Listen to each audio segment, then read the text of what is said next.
Саламатсыздарбы урматтуу теле көрүүчүлөр, түз эфирде тегирмен теле берүүсү алып баруучулар мен Перза Сайтбурхан жана Айдын Бакытбек. Биз бүгүн негизи эле шайлоо 2020-жылдагы боло турган шайлоолор жөнүндө сөз кылмакчыбыз. Барыңыздарга маалым болгондой эле шайлоого партияларды каттоо аягына чыкты. Анын ичинде 16 партия каттоодон өттү, саясий партиялар. Бирок Кыргызстан партиясынын шайлоодогу каттоодон Борбордук шайлоо комиссиясы бүгүн баш тартып, анан булар сотко кайрылуу чечим кабыл алынган. Негизи эле ошол жагдайды талкуулоо үчүн бүгүн бизде эфирде Жарандык платформа коомдук уюмунун директору Айнура Усупбекова жана Реформа партиясынан Азият Жекшеев болмокчу. Алгач эле суроо, Азият мырза, сизден баштасак. Сиздер ошол негизи эле кырдаал башталгандан барып ошол жакта болдуңуздар. Бул кырдаал эмнеден улам келип чыкты? Убагы жетишпей калды деген маалыматты сиздер кайдан алдыңыздар? Негизи ошол боюнча. Негизи ошол Кыргызстан саясий партиясы документтерин берүү процедурасында нарушение болгон деген маалымат бизге кечке жук келди. Анан албетте бизди эле таң калтырды, бирок анысына карабастан кабыл алыптыр деген маалымат келгенден кийин аны сураштырып баштадык. Сураштырып териштирип баштадык. Эми так маалымат ала албагандан кийин өзүбүз эле бара ал деп чечтик. Мен ошо ыйгарымда өкүлүбүздү алып чогуу барганбыз. Биринчилерден болуп бардык го дейм. Анан кийин башка партиялар да келип баштаптыр. Аларга да кызык болуптур бул маселе, эмнеге андай болуп атат деп. Анан ордуна келгенден кийин Боршайкомдун ичине өзүбүз деле мындай сураштырып жаттык. Ушундай маалымат келип атат, ошону тактоо иретинде кандай бир далилдериңер бар, маалыматтар бар, берип койгула деп сурап баштадык. Тилекке каршы бир топ саатка чейин эч ким чыккан жок, кабар да берген жок. Анан аябай көп киши топтолуп кетти Боршайкомдун сыртында. Бардык ошо саясий партиялардын өкүлдөрү келди го десем жаңылбайм го. Биз өзүбүз да талап кылып баштадык. Ичкери кирип, Боршайком төрайымы өзү да келди, Шайлдабекова. Сүйлөшөлү дедик, чогуу чечелик. Бул маалыматтарды же төгүндөп, же ачыктап бир маалымат бергиле деп. Анан ошо негизинде киргенбиз. Ичине киргенде түз эфир аркылуу деле күбө болсоңуздар керек, элдин баары деле күбө болду. Бардыгын ошо ачык болсун деп түз эфир аркылуу өзүбүз деле берип жаттык. Массалык маалымат каражаттарынын өкүлдөрү да бар болчу, алар да берип жатышты. Ошол күнү анан бизге журналын көрсөтүштү, регистрацияланган каттоодон өткөн журналын. Андан сырткары ошо видео тасманы биз да талап кылганбыз, аны көрсөтүп убактысын тактап бергиле бизге депчи. Канчада келип тапшырганын биз билишибиз керек. Жаап чашыруу болбош керек, мыйзам баарына бирдей болуш керек деген талаптарды койгонбуз да. Эми албетте көп суроолорубузга жоопторду ала албай калдык. Андыктан ошол жактан комиссия түзүү чечимин кабыл алганбыз. Ар бир партиянын ММК мүчөлөрүнөн жана активисттерден уюшулган бир комиссия түзүп, эртеңден баштап, эртең менен иштебизди баштайлы. Ушул болгон окуяга негизи териштирүү жүргүзөлү деп. Анткени журналды келип бизде көрсөткөндө дагы ал жакта азыр деле коомчулукта баарында тарап жүрөт, колдорунда өзгөртүлгөн убакыттар, колу коюлбаган жерлер, ушундай көп суроо жараткан жагдайларга күбө болгондон кийин муну башынан аяк чейин териштирүү керек деген чечкенбиз да. Айнура айым, сиз ушул көп жылдардан бери шайлоо өнөктүгүнө көз салып, ушундай өзүңүздүн мындай айдис катары айтып кетсеңиз, ушул процессуалдык кайсы бир эрежелердин бузулушу бул партиянын толугу бойдон бир негизги келечектеги 5 жылдык өмүрүн чечип койгон деген ошол туурабы? Сиздин ушул ситуация боюнча сиздин оюңуз кандай? Биринчиден айтып кетет элем, мына көп жылдан бери шайлоо менен иштеп, биз ушул шайлоо мыйзамына канча бир жаңыртуу системага салымыбызды кошуп, мына азыр деле карап отурам, баягы каттоо система, талапкерлердин каттоо системасын азыр бөлүп, мындай тактоо иретинде койгонубузга мен дагы ыраазычылык билдирем бүт ушундай жумушчу топторго. Анткени мурун баягы өзүнүн кызыкчылыгын билдирген талапкерлер, анан кийин уже талапкер деп эсептелген мындай айырмасы жок болчу да. Азыркы ушул шайлоонун өзгөртүү бир мындай эң чоң кандай достижение деп айтсам болот. Бул баягы талапкерлер биринчи булар 20 канча 40 партия өзүнүн мындай эмесин билдиришти да, шайлоого катышам, бирок каттоодон өткөн жок. Азыр уже каттоодон конкреттүү түрдө канча партия өзүнүн кадамын жасап, баягы 5 миллион залогду тактап, съездтерди өткөрүп, тизмелерин баарын иреттеп, ошолор бара турган партиялар бул уже каттоодон өтө турган партиялар болуп калды да. Дал ошол жерде каттоодон өтө турган процесс дайым ушундай конфликттүү өтөт да. Биринчи жалаң эле бул шайлоодо эмес, бүт шайлоолордо, мына жада келсе жакында президенттик шайлоодо да эле мындай кандай десем, бир нече конфликттүү болуп өттү. Ошол эле ичинде азыркы Кыргызстан партиясынын лидери Канат Исаев ошондо деле чаң чуң менен каттоодон өтө албай калды. Азыркы эми ал жеке персона болсо, азыркы убакта партиянын дагы ушундай шалакылык деп айтсам болот бир жактан. Экинчи жактан ушунча баарына эле белгилүү Кыргызстан кедей партия эмес, канчалык бир мүмкүнчүлүгү бар. Ошого жараша юристтерин дагы тактаган жок. Андан тышкары мына 19-ында өздөрүнүн съезди өттү. Съездин ичинде ошол тизмелерин дагы тактабаптыр, иши кылып ушинтип эң акыркы убакытка чейин чозуп, анан кийин ушинтип каттоодон өтөбүз деп 1 мүнөт калганда каттоодон өткөнгө дагы ошол бүт эрежелерди бузуп киришти. Анан кийин чаң чуң салып, эртең ошол сот боло турган маселе болуп атат. Экинчи жактан борбор шайлоо комиссиянын деле процедуралары ошол регистрацияда каттоо өтө турган процесс ошол дагы иретине келген жок. Мына борбор шайлоо комиссияда ар бир ушундай маанилүү процесске жумушчу топ түзүлөт. Ошол ар бир борбор шайлоо комиссиянын мүчөсү ошол жумушчу топту баштап координация кылат. Бул жумушчу топтун координатору деп койсок болот. Бул как раз таки Кыргызстан партиянын өкүлү Эшимов. Эми карабайсыздарбы, ушундай бир мындай бирине бири болуп калып, ушундай кандай кырдаал чыкты деп айтсак болот.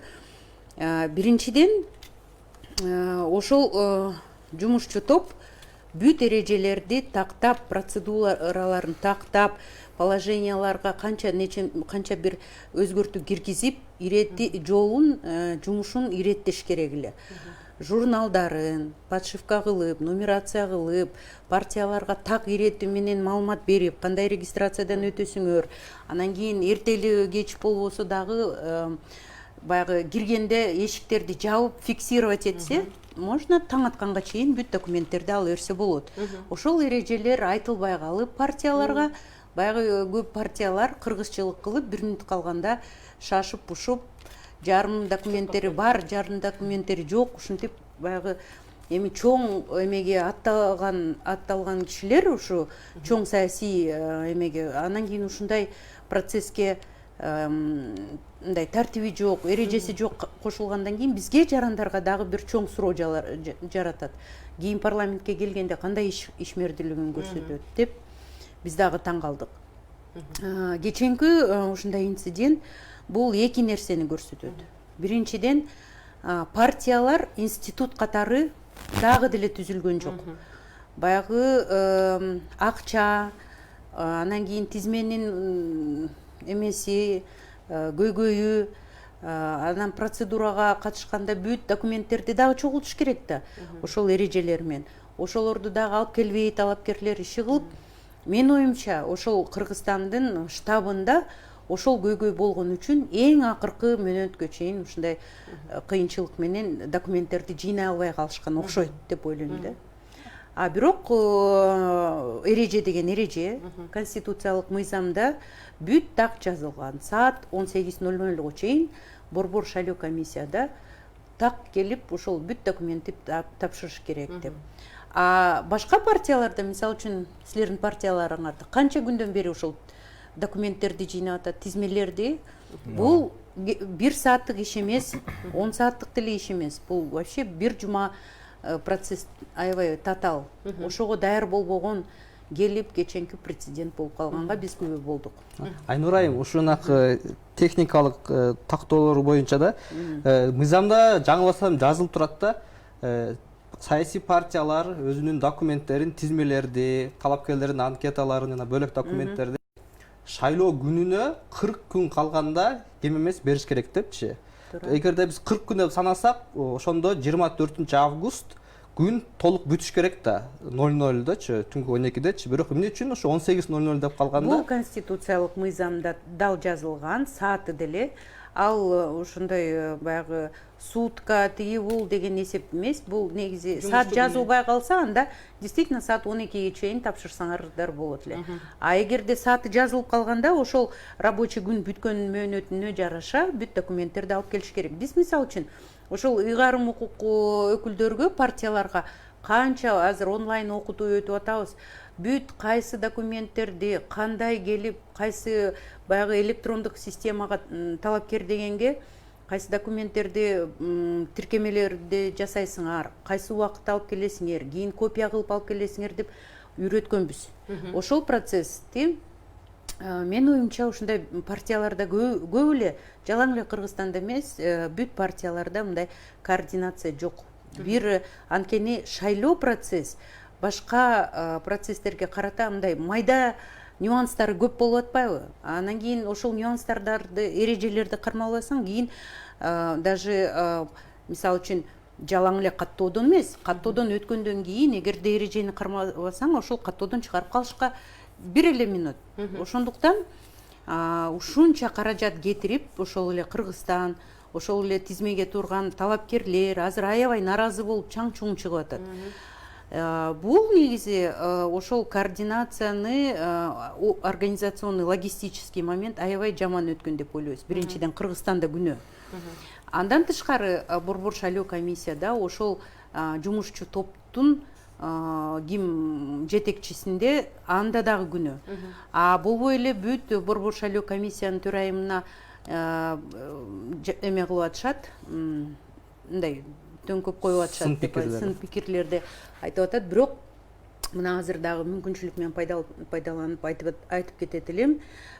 Биз төрайым менен канча жылдан бери иштейбиз, бул мактаган эмес, бирок кече бүт шайлоо комиссиянын мүчөлөрүн ошол төрайым бүт жаап кетти, аберин. Анткени бул жумушчу топтун жетекчиси ошонун баарын тактап, пепестеп, ошол эрежелерди кармаш керек эле. Ал болсо бир эле вот Эшимов мырза бирөө эле болуп каршы болгон окшойт кеченки Борбор шайлоо комиссиянын жыйынында. Конечно, каршы болот. Бирок ошол Борбор шайлоо комиссиянын мүчөсүндө көп күнөө бар деп ойлойбуз. Анткени ага мындай делегировать эткен да бул процессти. Анан келип ошол даже баягы кече биз телевизордон көрдүк, бүт прямой эфирлер алып бара жатышкан биздин жарандык активисттер, шайлоо партиялар. Ошол жакта көрүнүп турат. Баягы эле Шайлдабекова чыгып, бүт өзүнө мындай эмени алды, ударды алды, жоопкерчиликти алды деп ойлойбуз. Бирок заман өзгөрүлдү, коом өзгөрүлдү, көрүп атпайсыздарбы? Бул көйгөйдү ким табып чыкты? Башка партиялар. Айнур айым, ушунда эме боюнча тактап кетсек, эң биринчи ызы чуу ушу убакыт боюнча башталды да. Партиянын өкүлү 18ден кийин алып келди деп активисттер чыр-чатакты башташты. Андан кийин дагы бир сөз чыкты. Мыйзамда 85ден кем эмес 75ден кем эмес талапкерди бериш керек. Кыргызстан 50 гана талапкердин тизмесин алып келди деп экинчи суроо коюлду. Бирок Борбордук шайлоо комиссиясы кече күнү тизмени партиянын расмий өкүлү алып келген жок, ушул мыйзам бузду деп ошонун негизинде партияны шайлоодон четтетти. Эгерде мисалы ошол күнү саат 18:02 партиянын расмий өкүлү алып келсе, анда демек Кыргызстан четтетилбейт болчу, Демек 18:00дон кийин алып келүү бул кандай болуп калды? Ушу жок, бул биринчиден шайлоо мыйзамында так жазылган. Кайсы убакытта кайсы процедурага карата мындай талапкерлер чектетилет деп. Ошолордун ичинде жалпы айтылып калган. Ошол эрежелерди кармалбаган деп. Эгерде ошол эле тактоо иретинде өткөн баягы ыйгарым укуктуу өкүлү келип тапшырса 18:02-де өтсө, бул мүмкүн башка суроо болор эле. Анткени мировой практикада талапкерлерди өткөзбөгөн бул өтө кырдаал күчөтө тургандай жаман процесс деп эсептелет да. Эгерде 02, 1 мүнөт, 5 мүнөт деген эгерде ошол эмеси коюлса, анда ошол процесске кандай таасир этет деген маселе коюлуп, эгерде анчалык эле мындай чоң проблема болбосо, анда менин оюмча аларды киргизмек. Анткени мировой практикада бул дагы регистрацияга тоскоолдук деп эсептелет да. Ошондуктан мисалы үчүн мен дагы ойлогом, кандай эгерде мен Борбор шайлоо комиссиянын мүчөсү болсом, мен ушундай партияларды өткөзмөкмүн. Анткени эгерде бүт эрежелери да ыйгарым укугу келип шайлоо мыйзамында так жазылган документтерди ыйгарым укуктуу өкүлү келет, баягы каттоодон өткөн, жөн эле эмес, доверенность берген эмес, каттоодон өткөн өкүлү бүт пепестеп документтерди алып келген. Анан кийин эгерде жетишпей калса, кийин дагы толуктап алып келе турган мүмкүнчүлүгү бар. Андай жок эмес. Бирок ошол съезд өтүп, анан кийин талапкерлер такталуу ошол тизмеден дагы ошол өтүш керек болчу да. Бул эрежелер мындай чоң эреже деп айтсак болот, маанилүү эреже. Убакыт саат 1 мүнөт, 2 мүнөт ал мыйзамда жазылып турган саат 18:00. Эгерде саат 18:02-де келип калса, менин оюмча бул көп деле проблема болмок эмес. Просто ошол эң акыркыга чейин убакытка чейин чоозгон талапкерлерди ошол шайлоо комиссиянын эшигин жаап киргизет эле да. А бирок европалык системада 18:00 десе бүт каттоо жабылат. Электрондук система кандай жабылат болду ошо менен. Ошол эрежелер негизи ошол талапкерлердин өзүнүн мындай организованный эмесин көрсөтөт да. Негизи эле ушул мен да кошумча алып кетейин. Бул тактыктан ушул нерсенин баары ачыкка чыкты да. Мисалы алгач ошол эле убакыт эле болчу да маселенин баары. Кечигип келип калыптыр, эмне болуптур деген да суроолор жаралды да. Бирок ошол кечигип калган кезепетине, мисалы буга чейин да журналистика тармагында канча иштедим, ошо кичинекей бир нерсени изилдеп отурсаң, анын аркасында чоң нерсе турганды ачыкка чыгарып алыш мүмкүн да. Ошондой эле болду бул окуя дагы. Тактыктан башталды, кийин ошол эле кол жазмалары жоктугу чыкты. Такыр чочун киши келип ошол документтерди өткөргөн. Кече күнү мисалы чоң жыйын учурунда ошол эле Боршайкомдун мүчөлөрү тизмелерде толук эмес экенин ачыктап чыкты. Демек такыр мындай бир эле убакыт эмес, андан дагы бир топ мыйзам бузулуп болгон. Эгер убагында киргизип, бирок ошол эле башка процедураларын бузуп койсо, мисалы билинбей да калмак да. Мисалы көп мындай суроо жаралып атпайбы? Эгерде бийликке жакын эмес, оппозициялык партия ушинтип кечигип калса, балким ошо 2 мүнөткө такып эле четтетип коймок депчи, бизде мындай тандалма подход деп айтылат го. Ошондой болсо кандай болмок да? Анда болсо оппозиция жок, мисалы үчүн бул бийликтин партиясы болуп атпайбы? Бул башкача көрүнөт да. Бийликке эме иштеген Борбор шайлоо комиссия эптеп өткөзө турган болду деп. А эгерде оппозиционный болсо, анда бийликтен команда алды, атайын 2 мүнөт өткөзбөйт деп, анда башкача чатак чыкмак. Ошол боюнча азыр мына анын деле көп ызычысы болбой, бат эле четтетип коюшмак. Айзат мырза ошол боюнча суроода, мисалы үчүн эгер карап көрсөк, бул ушул көйгөйдүн убагында көпчүлүк мисалы үчүн бир Бол партиясы жүрдү, Ата мекен партиясы жүрдү, анан силерден эң көп киши жүрдү да. Мен жалпы түз эфирлерди карап көрдүм, кечээкү болгон. Анан карап көрсөк, мындай аябай бир кызыккандай болду да. Бул биринчиден ошол этикалык жактан алдын ала эле баштала элек саясий күрөштө, анан алдын ала эле ушул күрөшпөй туруп жеңип алганга аракет болгондой болуп көрүндү да. Анан экинчиден болсо, эгер элестетип көрөлү да, бийликке оппозиция өтө оппозиция деле болгон азырынча партия жок. Мисалы үчүн эгер эле ошол эле силерди четтетип койсо, анда деген таптакыр башкача суроолор чыкмак да. Даже эгер борбордук шайлоо комиссиясы отурумун өткөрүп туруп, мына биз ушул кечигип калып туруп, анан реформа партиясын каттабай койдук десе, анда деген такыр башкача реакция болмок. Булар бийликке каршы болгондугу үчүн. Туура айтасыз. Мисалы, ошол эле азыр айтылган фактылар. Кечээ күнү дагы чоң жыйында мен деле өзүм отурдум ал жерде. Буларды ушу шайлоодон четтетип салууга негиз эмне болду? Ал убакыттын кечигип калганында болгон жок. Ал жөнүндө сөз деле унутулуп калды аягындачы. Негизги маселеси чочун киши келип тапшырганы, анан тизменде толук эместиги себеп болду. Бул жакта одоно тартиптер, мыйзамдар бузулгандыгы аларды шайлоодон четтетүүгө мындай айтканда Боршайкомду түрттү да.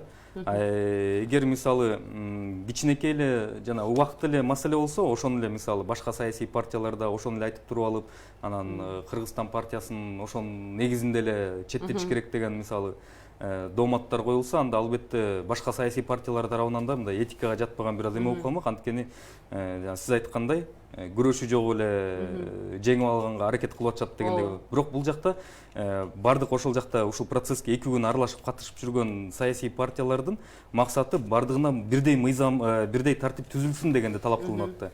Кыргызстан деп кыйкырылып аткан менен негизи ошол партия жөнүндө сөз болот да. А негизи ал жакта башка да сөздөр болот да. Бир гана Кыргызстан эмес эле башкаларда да ушундай мыйзамдар бузулган болсо, тартиптер бузулган, алар да четтетилиш керек. Тартип болуш керек деген талаптар коюлат да. Анан ошонун негизинде жанакынын баары чыгып атпайбы. Муну унчукпай коюш мүмкүн эмес болчу. Албетте, бирок мындайча айтканда бул азыр деле күрөш. Кыргызстан саясий партиясын деле билебиз баарыбыз, буга чейин парламентте отурган, мисалы азыр жаңы чыгып келе аткан мисалы оппозициялык партиялардын лозунгтарынын бири мисалы бул деген жаңылануу болуп атпайбы. Ошол талаптарга деле мисалы жооп бербеген мындай партия катары деле мындай күрөш болуп атат азыр делечи. Ошонун негизинде балким кандай бир репликалар болушу мүмкүн. Бирок кантсе да бардык ошо чогулган партиялардын негизги талабы бул деген бардыгына бирдей талап, бирдей мамиле кылгыла, бирдей шарт түзүп бергиле дегенде талап болчу да. Азат мырза, мындай сизге мындай тактоо иретинде суроодо. Ошол окуяда 24 августта кечки 10дордо ошо шайлоо комиссиясына реформа партиясынын өкүлдөрү, Ата Мекен партиясынын керек болсо компания лидери Жанар Акаев, Бирбол партиясынын лидерлери ошо Алтынбек Сулайманов болуп келишти дагы. Ошо Кыргызстан партиясы боюнча мына суроолорду узатып атышты, эмоционалдуу түрдө. Баарыбыз көрүп аттык. Бирок жанагы журналды алып келгенден кийин биз ошол эле Биримдик, Мекенин Кыргызстан башка партияларында убактысын көрдүк. Абдан кечки 6га жакын коюлуптур да. Эмне үчүн силер ошол учурда активисттер баарыңар жалгыз гана Кыргызстан боюнча талап кылып аттыңар да, бирок борбордук шайлоо комиссиясынан бардык 17 партиянын документтерин талап кылган жоксуңар. Балким ал партиялар дагы тапшыра элек болчу. Эмне ушу балким ошондо ачыкка чыкмакта. Эфирди толук көрбөй алгансы окшойт. Анткени андай талаптар да коюлган. Коюлса дагы до конца талап кылбайт белеңер, көрсөткүлө бизге депчи. Алардын мисалы мен деле ошол документ тапшырганды барганда мен деле баргам. Мындай колдоо иретинде биз деле ошо партиялаштар болуп барганбыз. Биздин документтер эми өтүп кетсе экен деген ниеттечи мисалы. Анан барганда өзү деле көрөт да ким келип ким кетип атканын. Ошон үчүн башка партиялар боюнча балким ошонун негизинде суроо жаралган жок. Бул Кыргызстандыкы так ошол партия мисалы көзгө көрүнбөй жүрдү. Анан эмнегедир кечинде жанакындай ызычы чыгып кетти, ушундай маалымат чыгып кетти да. Анан ошонун негизинде териштирүү үчүн бардык. Анткени бири-бирибизди күндүз көргөнбүз да, ким жүргөн, ким документти тапшырып аткан, анан кайсы убакта тапшырып аткан. Мисалы биздин реформа партиясы эле эң акыркылардан болуп тапшырган. Эң акыркылардан болуп тапшырган. Менин билишиме караганда бизден кийин бир 2-3 партия балким турушу мүмкүн кезекте. Но негизи ошо акыркылардан болуп тапшырганбыз. Андыктан баарын эле көргөнбүз да, ким келип кеткенин. Ошонун негизинде болуп атат бул. Ошон үчүн башкалар сурап жаткан. Бирок өзүңүз байкагандай, ошол журналда деле мисалы башка деле катачылыктар көрүнүп атат. Негизи ал журналды бир адам толтуруш керек беле, же ар ким өзү толтуруш керек беле? Ар ким өзү толтурса мисалы ал өзү каалаган убакытта жазып коет да. Бул деле шек жаратат. Ошондой эле мисалы кол жазманы карап көрсөк дагы ар кандай кол жазмалар бар.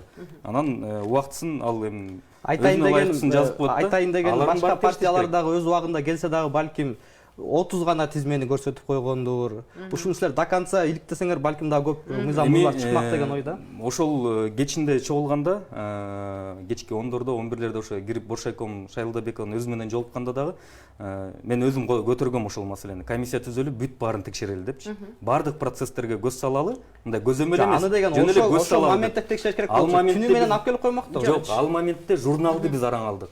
Ошол тасманын кичинекей бөлүгүн араң алдык. 10 мүнөткө жетпеген бөлүгүн. Ошол күнү бизге деген ошол күндө келген бардык тасмаларда беребиз деп убада берген болчу.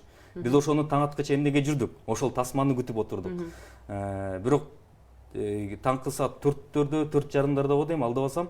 Мен ошол убакта эфирге да чыккам. Ошол бизге видеону алып чыгып бере турган киши, ошо IT кызматкери го дейм. Чыгып алып мен чарчадым деп качып кетип калды. Буквальном смысле чуркап эле качып кетип калды. Эшикте күтүп аткан машинасы да бар экен. Биз сиз айтып аткан нерсенин баары талап кылынган, ошол күнү уктабастан күтүп отурганбыз. Анткени бизге убада берилген, бардык видеолор берилет деп. Видеолорду алганда биз деген ички дагы тасмаларды сураганбыз, талап кылганбыз, сырткысын да талап кылганбыз. Анткени бизде сырттан да келип такылдатып акырын киргизгендер болгон деп айтканда, ошол моменттердин баарын ким экенин тактайлы, өздүгүн тастыктайлы, кайсы партияда кандай мүчүлүштүк кетсе, мыйзам бузуу кетсе, алар да жоопко тартылсын деген ниет болчу да. Эми бирок өзүңөр көрдүңөр, комиссиянын дагы ошол мен ошону сунуштаганда Шайлдабеков макул деген, эртең менен 9да ишти баштайбыз деп. Тилекке каршы эртең менен келгенде түшкө чейинкиге чойду дагы, анан түштөн кийин киргенде деле ал сөздү айттым өзүнөчү. Кечээ күнү ушундай келишимге койгонбуз. Сиз деген аны азыр эки сүйлөп мындай сактап айтасыз, өзүңүз сөзүңүздү турбай айтасыз дегендей эле айтылган. Анда да жокко чыгарып койду. Бул жактан эми биз колубуздан келген бардык аракетти кылдык.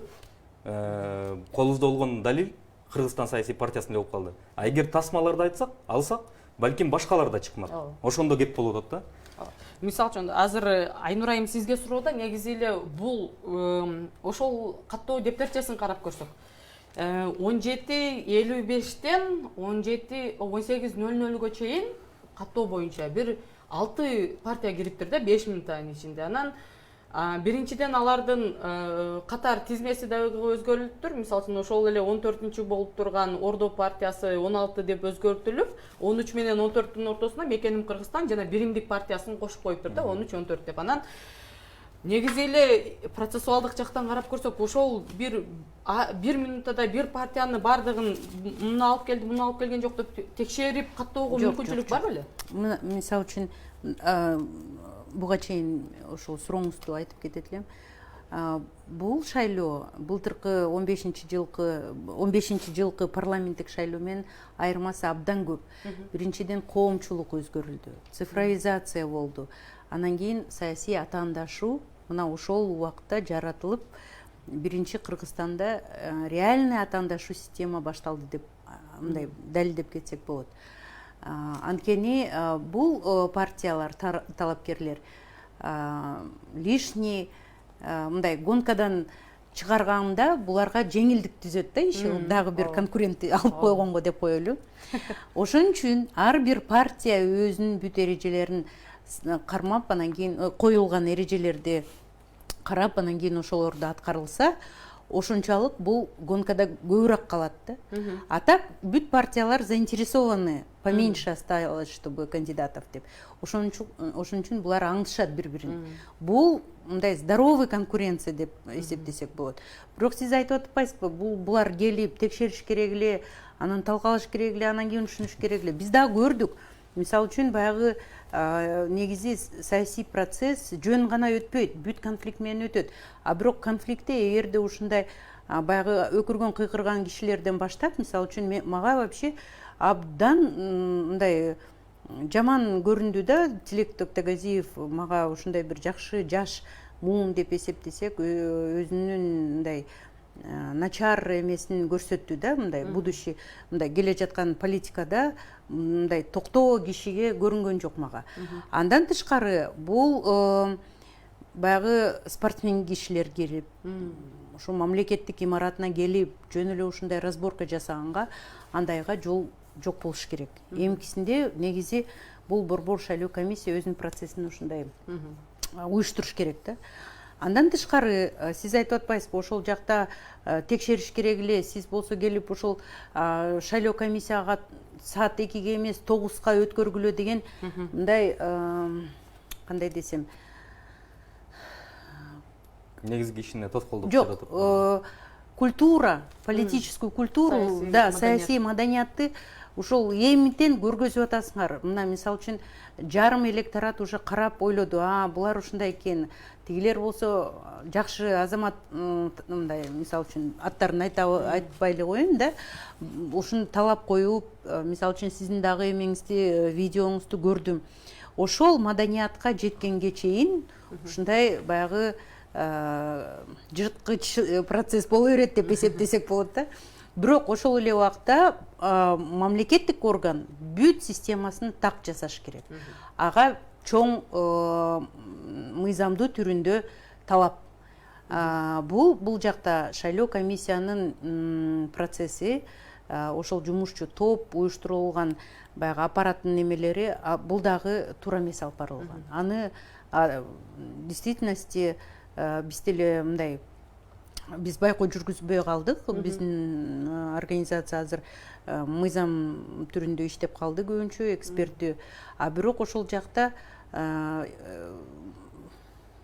бейөкмөт НПО наблюдательдер болсо, ошолор так эме кылат эле. Анткени биз мурун ошол каттоо процесс болгондо күнү түнү ошол жакта отурчу элек. Анткени биз билебиз, ошол убакта конфликт чыгат.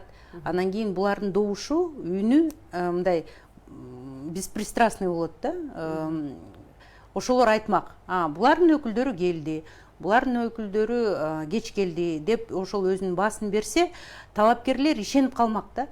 Кечинки процессте эч ким жок. Баягы каттоо кантип өтүп атат эч ким билбейт.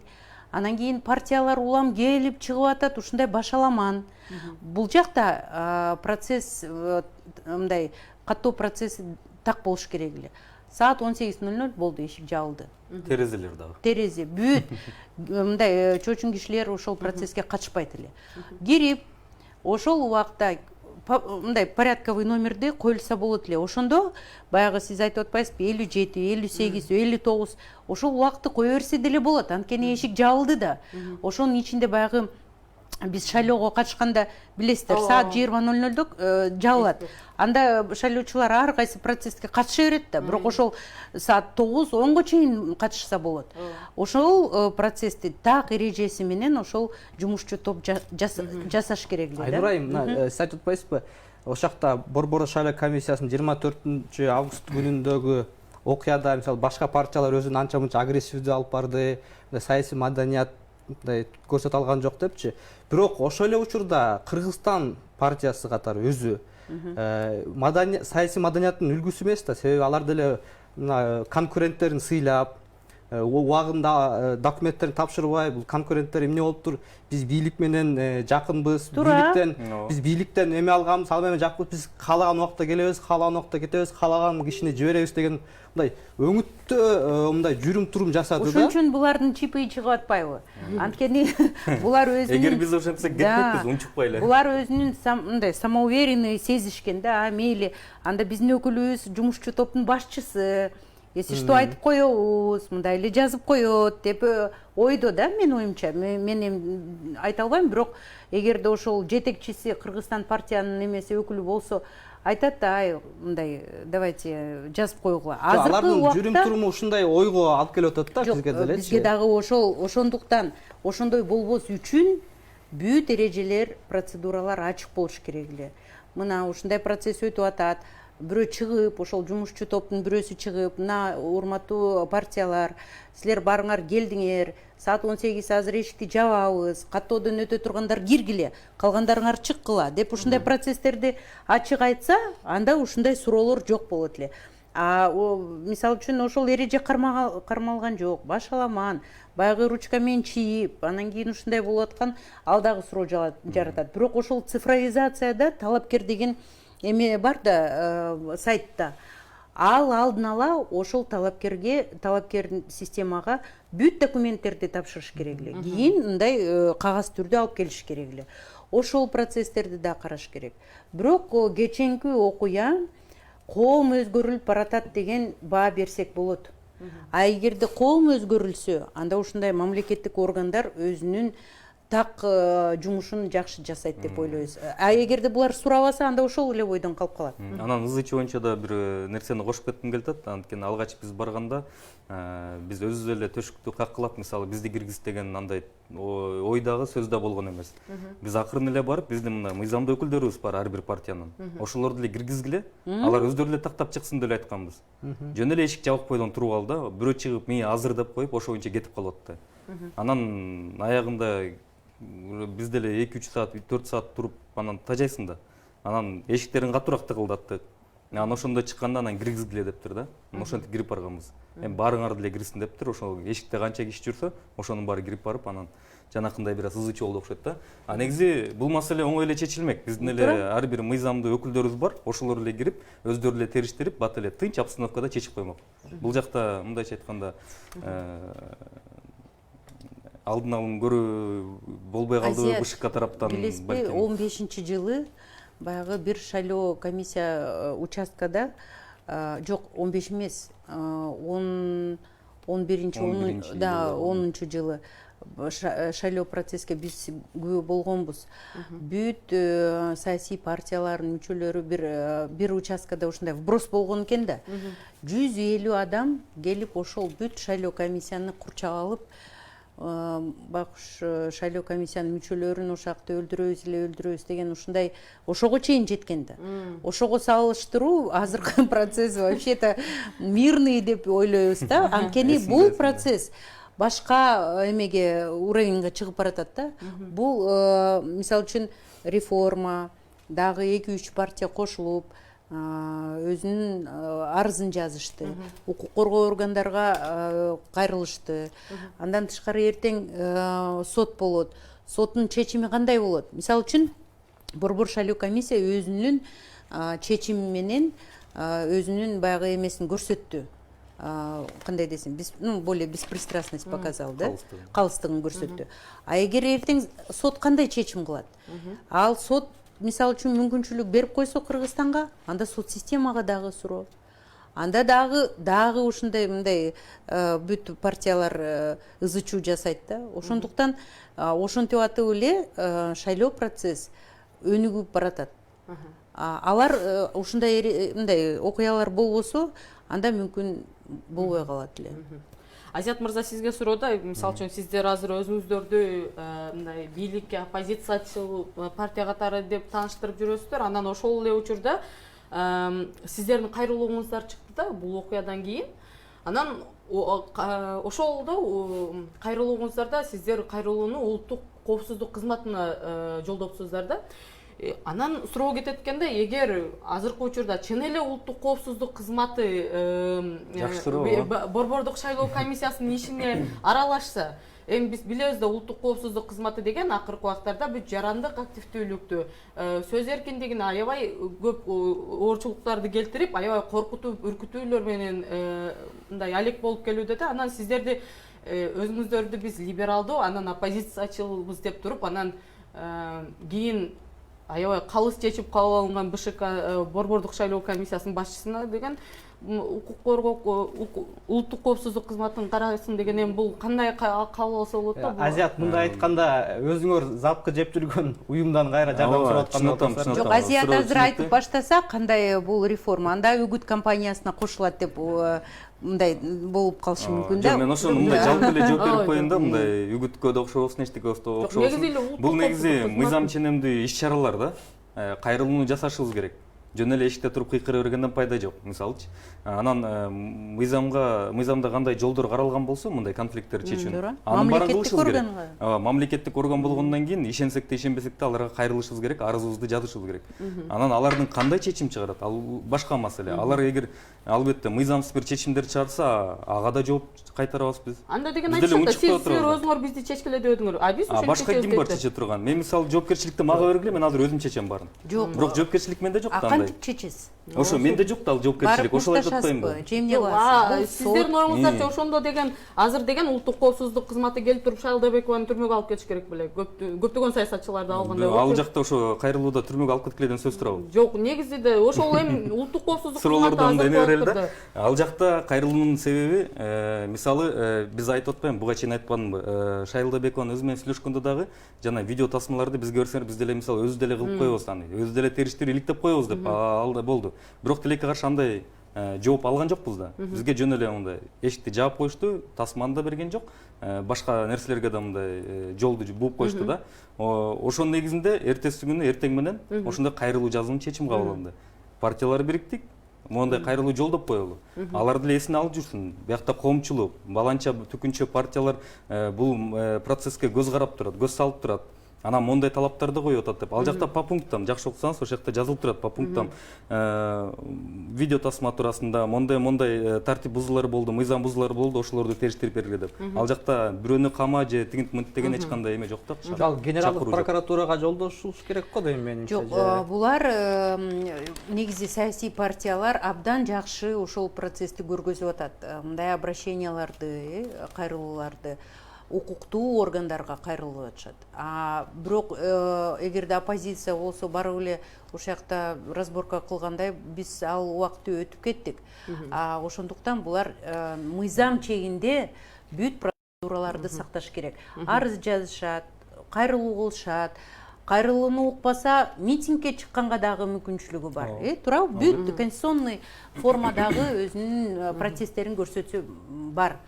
Ошондуктан булар кайрылууларды мен оюмча эң туура жасады. Анткени бул коллегиалдуу орган, алар дагы только рекомендация бере алат.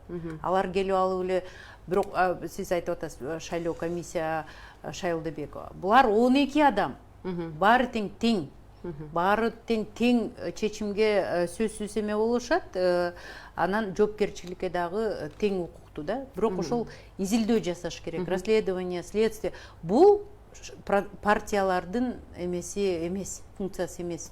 Бул мамлекеттик органдын, укук коргоо органдарынын функциялары. Бирок бул мындай эгер сырттан карасак, ошол өзүнүн оппозиция деп тааныштырган партиялар мындай бир улуттук коопсуздук кызматын акыркы убактарда кылган мындай мыйзамсыз иш аракеттерини бир аз легитимдештирүүгө окшоп кетти да. Демек аны А как это легитимдештирүү? Официалдуу түрдө болгон органды кантип булар четке кагышат?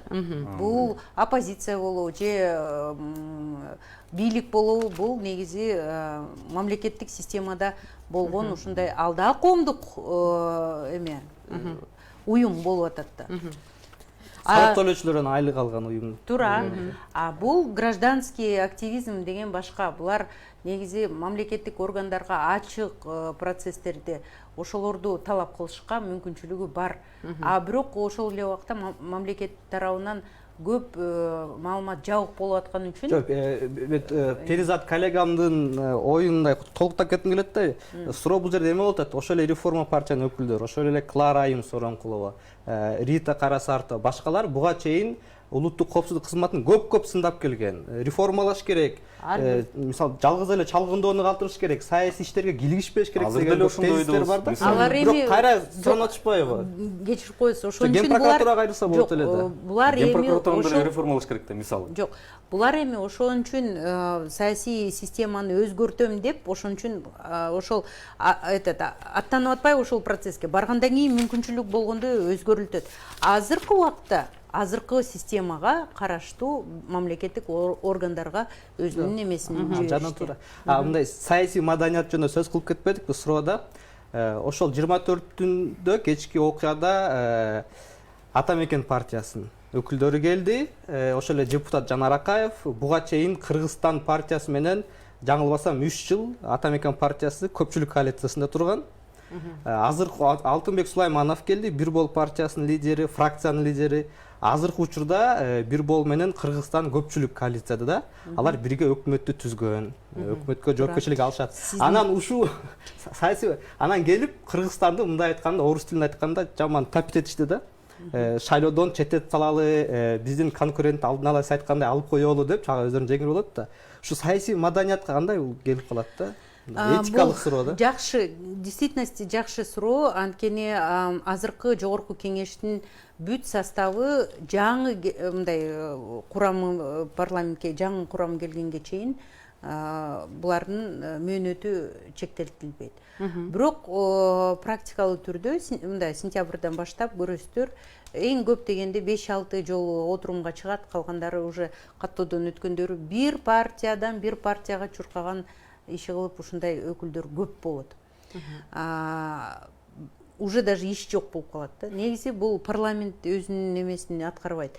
Кийин ошол эрежелерди дагы бир сыйра карап чыгыш керек болот. Анткени ошондо өзүнүн статусунан бошотуп парламенттен же чыгыш керек болот, же шайлоого аттаныш керек болот. Азыркы мыйзамда андай мүмкүнчүлүк бар буларда.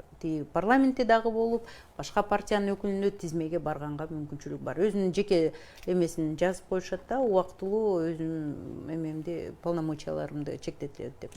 Азият мырза, ушул суроо сизге эле да, убагында билесизби, Алмаз Атамбаев Атамекен партиясын сындабады беле? Биздин СДПКнын партнеру бир буту менен оппозицияда, бир буту менен бийликте талтайып турат депчи. Азыркы алардын адамдары талтаймак турсун бири-бирине чоң атака жасап атышпайбы? Буну саясий маданият жактан, этикалык жактан кандай деп баласак болот да? Мына сиз жаңы партиянын өкүлү катарычы? Эми албетте андай ойлор да бар, андай жасалып аткан иштер бар. Эми мен бирөөнү сындагым келген жок азыр. Өзгөчө азыр үгүт баштала электе. Анткени үгүт катары азыр көрүүчүлөр дагы, башкалар дагы балким Боршайком кечөгүн ылдылдап жүргөн Боршайком азыр карап отурса, ал деле азыр жазып атышы мүмкүн, мисалы үгүттү кылабы кылбайбы бүгүн депчи. Андыктан мындай ал жөндөп азырынча айтпай эле коеюн, но негизи жакшы айтып кетти. Ушундай процесстерде четтете эле коюш керек. Депутат бойдон калбаш керек балким. Алар деген үгүт ишине кете турган кишилер, үгүттөй турган кишилер, эгер парламентте микрофону бар болсо, анда өз каалаганын кылат да. Жашыруун болобу, ачык болобу, ошондой нерселерди негизи келечекте карап коюш керек го дейм да. Айнур айым, азыр жакшы суроону айтып кеттиңиздер да, буга чейинки деле эгер 15-жылдагы шайлоону деле алып карасак, күздөн мол эс алуудан келгенден кийин негизи эле депутаттар кворум түзө албай калышат да, бардыгы шайлоо менен болуп, анан жогорку кеңештин иши мындай аксап калып атат да. Анан бирок ошол эле учурда депутаттар өздөрүнүн түздөн түз болгон функциясын аткарбай, эми Кыргызстандагы деген эң башкы орган, мыйзам чыгаруу органы болуп турганын карабастан, алар шайлоо үгүтүндө жүрөт. Анан ушундай убакта негизи эле парламенттин ишмердиги, анан негизи институт катары аксап калып атпайбы? Ушуну кандай кылып бир оңдосо болот? Ошон үчүн мындай эс алууга чейин бүт пачкалап закондорду кабыл алышкан. Анткени закон кабыл алганга инициативадан баштап кабыл алышына чейин 4 ай кетет экен да. Ошондуктан баягы 2 ай эч бир эмеси жок деп, 1,5 ай кажет жок чыкканга деп, ошон үчүн бүт каалаган депутаттар келишет, каалабаган келбейт. Ошо ойдон кворум жок болуп, маанилүү суроолор жок болуп калат парламентте. Бул практика. А бирок ошону өзгөртүлгөнгө, мына жаңы курам келгенде парламент өзүнүн регламентине ошол нормаларды кошсо, конституция боюнча мүмкүнчүлүк бар алардын, депутаттардын катышпаганга, эмеге өз жеке заявлениясы менен жазып эле просто келбей калышы мүмкүн. Азыркы бул негизи эле Кыргызстан партиясы менен болгон ситуацияны алып карасак, коомдук пикирдин басымынан улам, көптөгөн активисттердин, башка партия өкүлдөрүнүн басымынан улам Кыргызстан партиясын шайлоодон четтетишти да. Бирок ошол эле учурда азыркы бүгүн деле көптөгөн башка партиялардан тизмесинен барып атат деген кишилер бүгүн мына биз ушул партиядан чыгуу чечимин кабыл алдык, анан бул партия менен барбай калдык деген көп мындай саясаттагы белдүү кишилер өздөрүнүн мындай видеолорун чыгарып атат да. Бул эмнени билдирет? Эгер биздин билишибизче ошол тизмедеги өзгөрүүлөр дагы шайлоодон четтетилүүгө алып келиши мүмкүн да. Азыркы күндө буларды кандай караса болот? Жок, азыркы убакта мыйзамда жок. А бирок мына 3-чү жакында каралыш керек болчу. үчүнчү окууда каралышы керек болчу саясий партиялардын мыйзам долбоору. Ошол жакта так жазылган. Бир партиянын мүчөсү бир партияга мүмкүнчүлүгү жок андай. Эгерде бир партиядан бир партияга чыкса, анда сөзсүз арыз жазыш керек ошол партияга. А бирок шайлоо тизмеси жалаң эле партия эмес. Мисалы үчүн азиат келип биздин партияга келсе, жөн эле тизмеде азиат болуп келиши мүмкүн да. А бул партиянын ата мекенинин же реформанын же Кыргызстандын мүчөсү болуп келбейт. Жөн эле жеке фамилия эмес. Жок, азыр суроону тактап кетет. Мисалы үчүн бул партиялардын съездин учурунда такталган тизмелерден кишилер кетип атканын айтып атам. Эгер мисалы үчүн бүтүн Кыргызстандан мисалы үчүн Турсунбай Бакир уулу биз съездде мындай кылып тактадык эле, бирок бүгүн мен как раз бүгүн ошону айтайын дедим эле. Съезд негизи официалдуу түрдө өтүш керек. Ошол жакта тизме бекитилиш керек. Тизме да ошол жерде жарыяланыш керек да. Жарыяланыш керек. Анан бул ачыктыгын көрсөтөт партиянын. Андай процесс бүт партияларда негизи бир эки эле партия болот. Тизме ошол жактан бекитилип, барып подпистерди коюп, кийин иши кылып тизмени дагы деле ушинтип алмаштыра берет. Анан чыр чатак ошондон чыгат. Бул кайсыл убакытка чейин алмаштырса болот тизмедеги ошол тизмелерди? Расмий катталгыча дейм, Жок, съездден өтүп, ошол тизмени бекитилгенден кийин официалдуу түрдө ошол съезддин чечимине мисалы ошо съезд бүттү да. Съезд бекитип койду. Анан эртеси күнү тизме өзгөрүп кетти. Аны дагы кайра съезд өзгөрүүнү бекитиш керек болчу да. А бул жерде мисалы Турсунбай Бакир уулу бүгүн талап кылып атпайбы? Биз съездден кийин бекиткен тизме бөлөк, азыр бөлөк болуп калды деп бүтүн Кыргызстандан талап кылып атат да. Туура. Бул деле мисалы мыйзам бузуу болуп калат. Же мыйзамда так жазылды беле, съезд бекитиш керек тизмелерди деп. Съезд бекитиш керек. Ошон үчүн чыр чатактар чыгып атат. Бул жашыруун процесс болуп атпайбы? Лидерлер отуруп алып өздөрү оңдоп тизмени. Бул негизи кийинки убакытта преференциалдуу система өзүн көрсөтөт. Бирок азыркы убакта андай жок. Тизме жабык түзүлгөндөн кийин өзгөргөнгө бир эле жолу бар.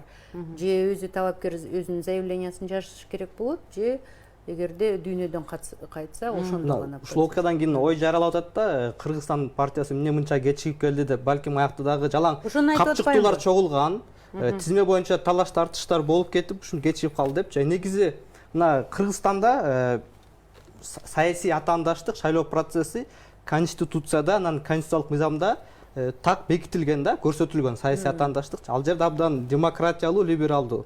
Бирок бизде мына саясий атаандаштык, кыргызчылык, тууганчылык, жердешчилик деген мындай бейформалдык социалдык эрежелер менен жүрөт да.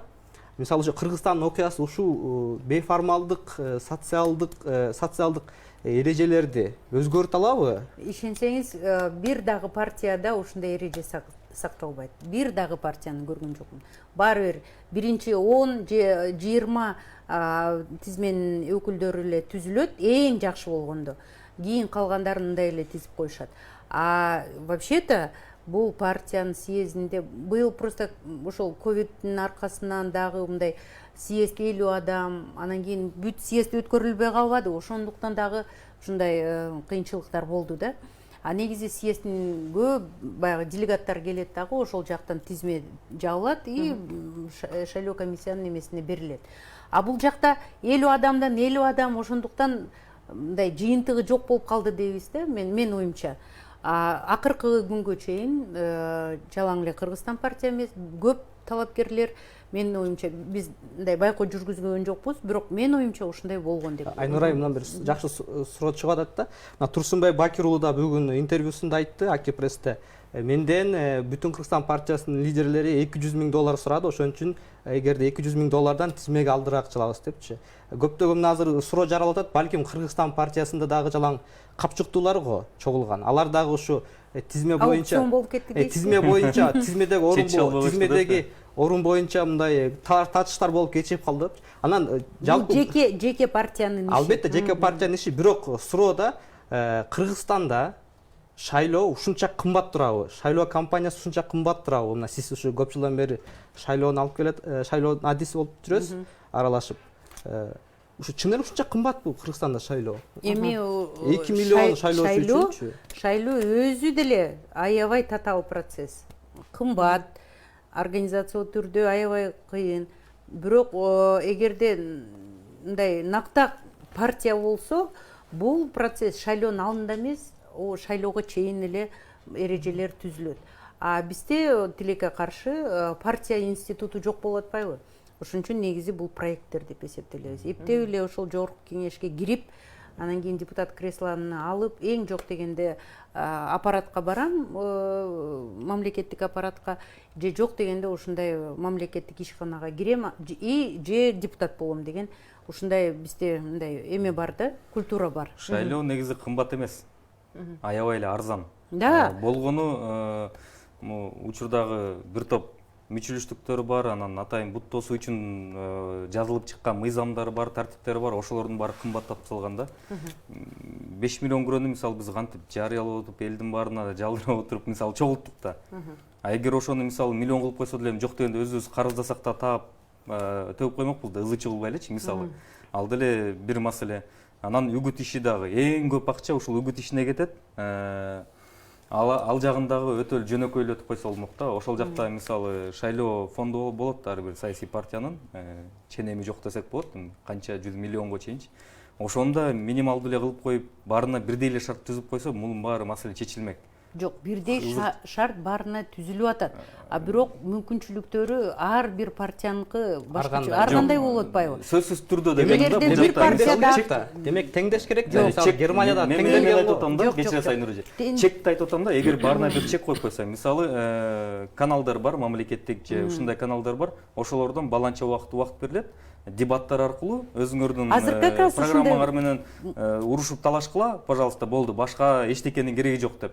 Ошентип койсо, мисалы, капчыктуулар деле көп кызыкпайт болчу да. Ошон үчүн азыркы убакта мыйзамга ушундай сунуш кирди. Баягы концерттер жокко чыкты. Ошон үчүн бүт ырчылар парламентке бара турган болуп калды. Эсиңизде болсо, жайында сиз деле ошол коомдук талкууга катышкансыз. Биз деле катышканда ушул нерселерде, ушул мыйзам негизи партиялар жөнүндө мыйзам талкууланып жатканда эле бир топ сунуштарды айткан болчумун. Мени анда популист деп сөгүшкөн да барычы. Жок, сен популисттер парламентте чечим чыгарат. Айнурай мисалы да, жанагы партиялардын фонддорун жоюп, партиялар 5 миллиондон берип атпайбы күрөч, ошо 5 миллионду чогултуп, ошо 5 миллионго эле Борбордук шайлоо комиссиясы өзү пиарды, шайлоочулар менен жолугушууну баарына бирдей мамиле кылса, эмне үчүн болбойт? Жок, мамиле менен мүмкүнчүлүк бул башка. Мамилени сөзсүз бирдей кылыш керек. Мүмкүнчүлүктөрдү көрүп атпайсызбы? Жөн эле добуштар сатылып атпайбы мүмкүнчүлүктөр? Азыр ага мисалы үчүн мүмкүнчүлүк мындай ушундан баштап ушуга чейин мүмкүнчүлүк баарына түзүлөт.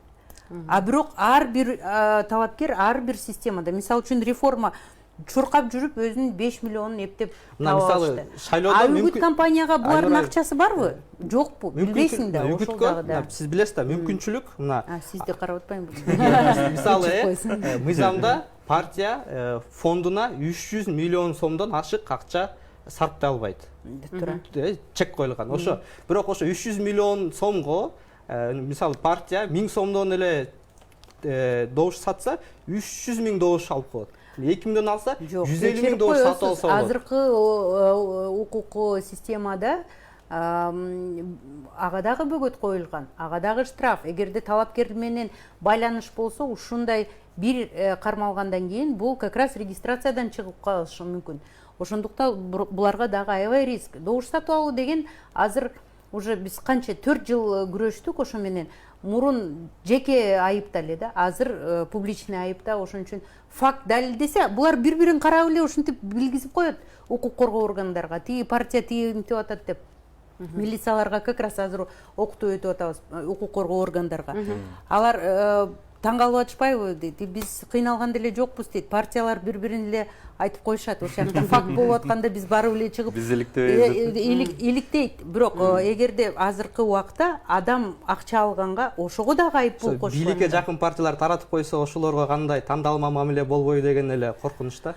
Болушу мүмкүн, бирок ошого булар бири-бири менен, мен айтып атпаймынбы, азыркы убакта коомдо ачык мындай Facebook, цифровизация, билинбей эле мына кеченки окуя баарына Кыргызстан боюнча жайылып кетти. Бирок негизи мындай келечекте кыялымда ушундай болсо деп тиленем да, негизи ушинтип күрөшүп отурбай эле өздөрү эле тияктан тартипти сактап коюшчу эле, мисалы ыз ичи болбой эле Саясий күрөш ошондон башталат. Саясий күрөш башталсын, ал программа, идеология жактан башталсын. Саясат ошо менен түзүлөт да.